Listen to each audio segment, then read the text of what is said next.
Curious George rides a bike. I wonder what kind of trouble he's going to get into.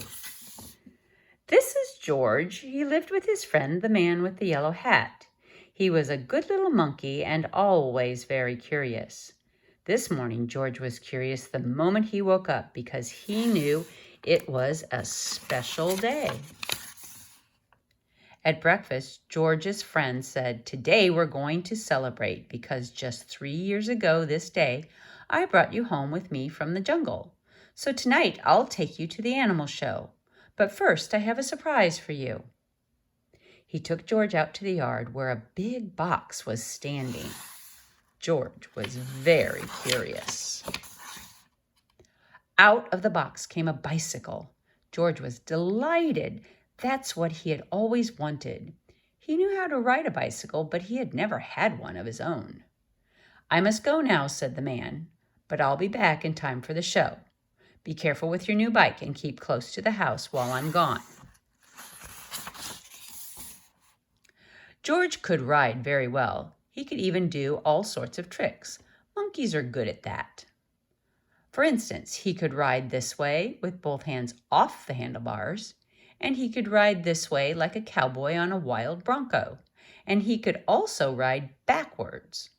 But after a while, George got tired of doing tricks and went out onto the street.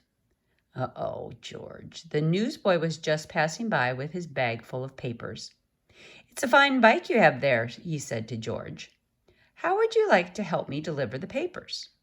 He handed George the big bag and told him to do one side of the street first and then turn back and do the other side. George was very proud as he rode off with his bag.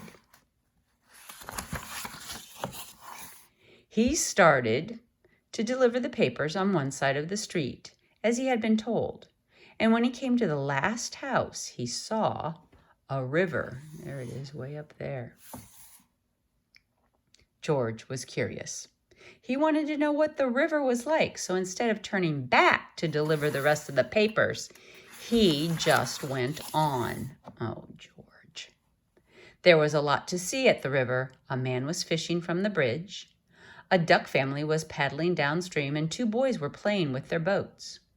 George would have liked to stop and look at the boats, but he was afraid the boys might find out that he had not delivered all the papers, so he rode on. While riding along, George kept thinking of boats all the time, and it would be such fun to have a boat. But how could he get one? He thought, and then he had an idea. He got off the bicycle and took a newspaper out of the bag and began to fold it. First, he folded down the corners like this.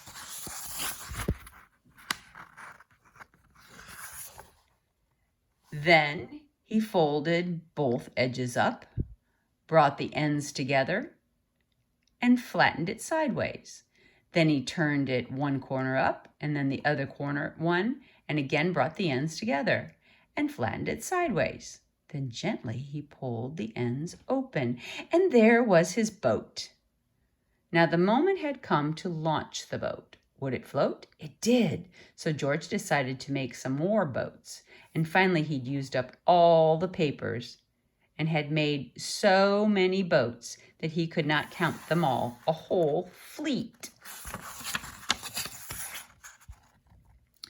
There were ducks swimming down the river trying to jump into the paper boats. Watching his fleet sailing down the river, George felt like an admiral.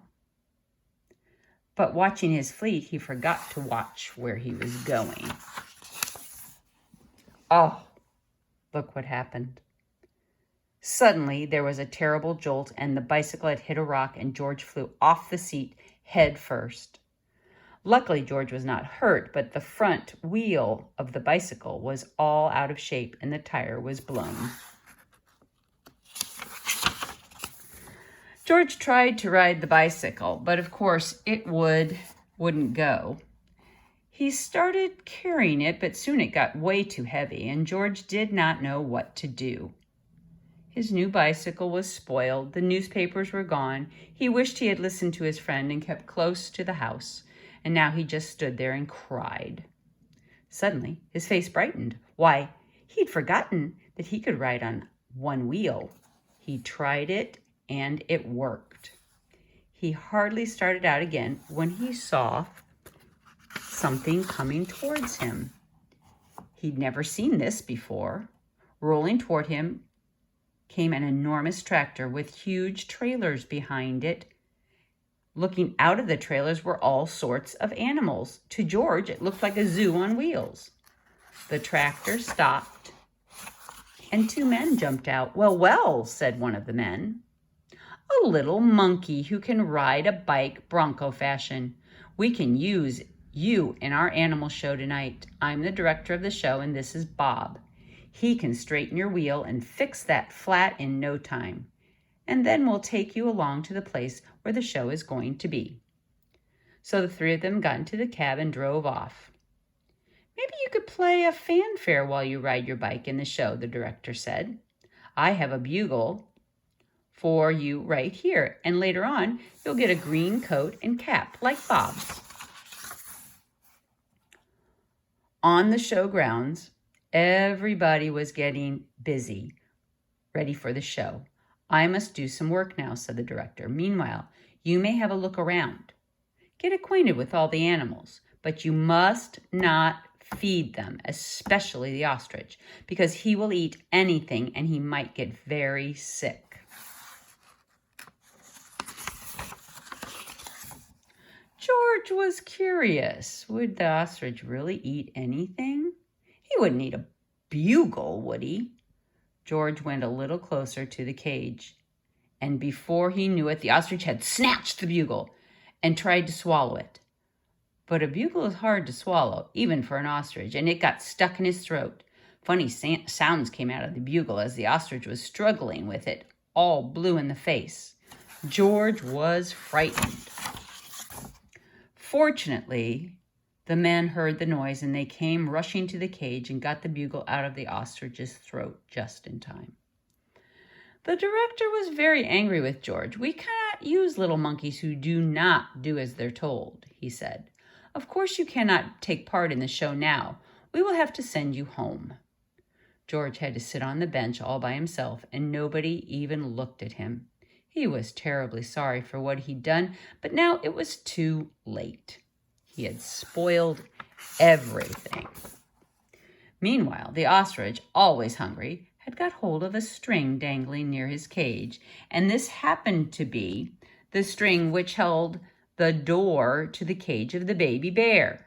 Oh no. As the ostrich nibbled at it, the door opened and the baby bear got out. He ran away as fast as he could for a high tree near the camp. Nobody had seen it but George, and George was not supposed to leave his bench. But this was an emergency, so he jumped up, grabbed the bugle, and blew as loud as he could. Then he rushed to his bicycle. The men had heard the alarm and thought at first that George had been naughty again. But when they saw the empty cage and the ostrich nibbling at the string, they knew what had happened. George raced toward the tree and far ahead of the men. By now, the bear had climbed quite high, and this was dangerous because little bears can climb up a tree easily, but coming down is much harder. They may fall and get hurt. The men were worried. They did not know how to get him down safely. But George had his plan. With his bag over his shoulder, he went up the tree as only a monkey can, and he reached the baby bear. He put him in his bag and carefully let him down so that the men could safely catch him. Everybody cheered when George had come down from the tree. "You are a brave little monkey," said the director. "You saved the baby bear's life. Now you get to have your coat back, and of course you may ride your bike and play the bugle in the show." Finally, the show was on. The whole town had come to see it, and how surprised they were to discover George was on his bike right in the middle of it. The newsboy was there too, and also the man with the yellow hat. There they are, parading around. He'd been looking for George everywhere and was happy to have found him at last. The newsboy was glad to have his bag again, and the people from the other side of the street, whose papers George had made into boats, were not angry with him any more.